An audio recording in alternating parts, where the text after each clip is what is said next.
महादेव मित्रों, स्वागत है आप सभी लोगों का एक बार फिर से आपके अपने यूट्यूब चैनल पर। आज मैं इस वीडियो के माध्यम से आप लोगों के लिए शिव पुराण कथा का तीसरा अध्याय लेकर आई हूँ। तो फटाफट से वीडियो को लाइक कर लें और जो चैनल को पहली बार विजिट कर रहे हैं वो चैनल को सब्सक्राइब करना बिल्कुल भी ना भूलें और बेल नोटिफिकेशन ऑन कर लें। तो चलिए बिना देर किए हुए कथा स्टार्ट करते हैं।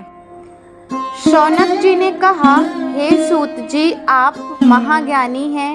आपकी बताई हुई इस कथा को सुनकर मैं अत्यंत आनंदित हो गया। कृपा करके आप हमें ऐसी अन्य कथाएं भी सुनाइए। तब सूत जी ने कहा, हे शौनक, तुम शिव भक्तों में अत्यंत श्रेष्ठ हो, अतः मैं तुम्हें गोपनीय कथा वास्तु का भी ज्ञान देता हूँ। एक समय में समुद्र के निकट के प्रदेश में एक वाशकल नाम का ग्राम्य था। वहाँ पर महापापी द्रुज रहते थे। उनको वैदिक धर्म का ज्ञान नहीं था। वहाँ पर रहने वाले सारे लोग अत्यंत दुष्ट हुआ करते थे। उनको कोई भी धर्म की वस्तुओं पर विश्वास नहीं था। वो लोग ना तो देवताओं पर भरोसा करते थे ना तो भाग्य पर। ऐसे कुटिल वृत्त वाले लोगों का मन हमेशा दूषित विषयों में ही लगा रहता था। वे लोग अपने पास अत्यंत भयानक अस्त्र शस्त्र रखते थे। इन लोगों को ज्ञान, वैराग्य और सधर्म का कोई भी ज्ञान नहीं था। वहाँ पर द्विज के साथ अन्य जाति के लोग भी तरह तरह के रहते थे।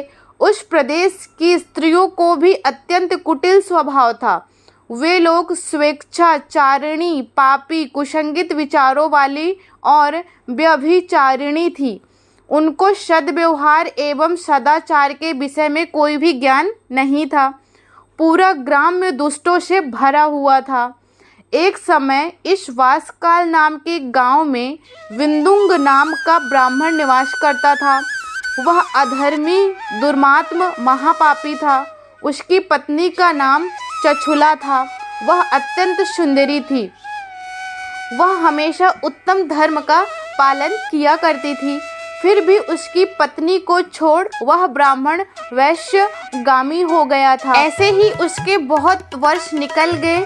उसकी स्त्री चछुला काम से पीड़ित थी, किंतु उसने अपना धर्म कभी नहीं छोड़ा। वह दीर्घकालीन समय तक धर्म का पालन करती रही, परंतु अंत में ऐसे दुष्ट पति के साथ रहकर वह भी उसके प्रभाव से दुष्ट बन गई। ऐसे ही उन दो पति पत्नी का अधिकतर समय दुराचार में ही निकल जाया करता था। उसके बाद एक दिन वह दूषित बुद्धि वाले ब्राह्मण की मृत्यु हो गई और वह नरक में जा पहुंचा। उसने बहुत समय तक नरक में दुख भोगे। तदंतर उस दुष्ट ब्राह्मण विंध्य पर्वत पर भयंकर पिशाच हुआ। उसकी पत्नी चछुला उसके बाद बहुत समय तक अपने पुत्रों के साथ रही। एक दिन वह कोई अवसर पर अपने भाई बंधुओं के साथ गोकर्ण क्षेत्र गई और किसी तीर्थ पर जाकर वहाँ के जल में स्नान किया। वो वहाँ पर घूमने लगी। घूमते घूमते वहाँ कोई देव मंदिर में जा पहुँची। वहाँ पर एक ब्राह्मण भगवान शिव के पवित्र पौराणिक कथा सुना रहे थे। चछुला ने भी वह कथा सुनी।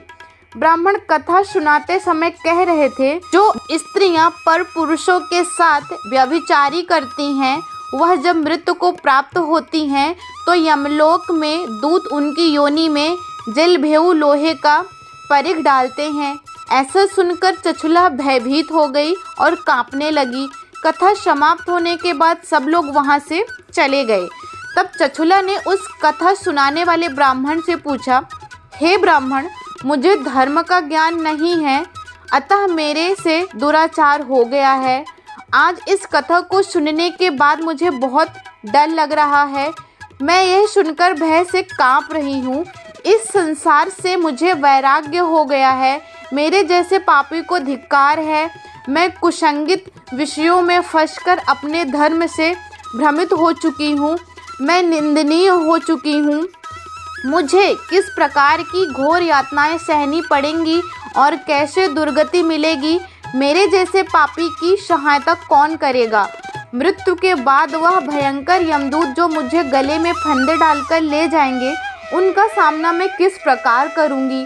नरक में मुझे जैसी पापिनी के टुकड़े किए जाएंगे तो वह मैं कैसे सहन कर पाऊंगी। मैं अत्यंत पापी हूँ और हर तरह के पाप में डूब चुकी हूँ। मैं नष्ट हो चुकी हूँ ब्राह्मण।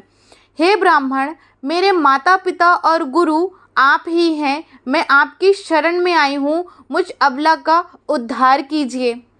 सूत जी ने कहा, चछुला इस प्रकार से खेद और वैराग युक्त ब्राह्मण देवता के चरणों में गिर पड़ी। तब उस बुद्धिमान ज्ञानी ब्राह्मण ने उसे उठाया और कहा, बड़ी भाग्यशाली हो कि शिव पुराण के वैराग्य प्रदान करने वाली कथा को सुनकर तुम्हें समय पर भान हो गया। हे नारी, तुम चिंता मत करो, भगवान शिव की शरण में जाओ। भगवान शिव तुम्हारे समस्त पाप तुरंत समाप्त कर देंगे। यह कहकर ब्राह्मण चछुला को समस्त पापों को हरने वाली तथा सुख एवं सद्गति देने वाली शिव पुराण कथा की महिमा का वर्णन करते हैं। इस प्रकार शिव पुराण का 3रा अध्याय समाप्त हुआ। भगवान भोलेनाथ बहुत ही दयालु प्रवृत्ति के होते हैं। हम सभी का कष्ट हरने वाले होते हैं और थोड़ी सी पूजा मात्र से ही प्रसन्न हो जाने वाले होते हैं। इस कथा को सुनने के बाद अवश्य ही भगवान भोलेनाथ हम सभी के ऊपर अपनी कृपा बरसाएंगे।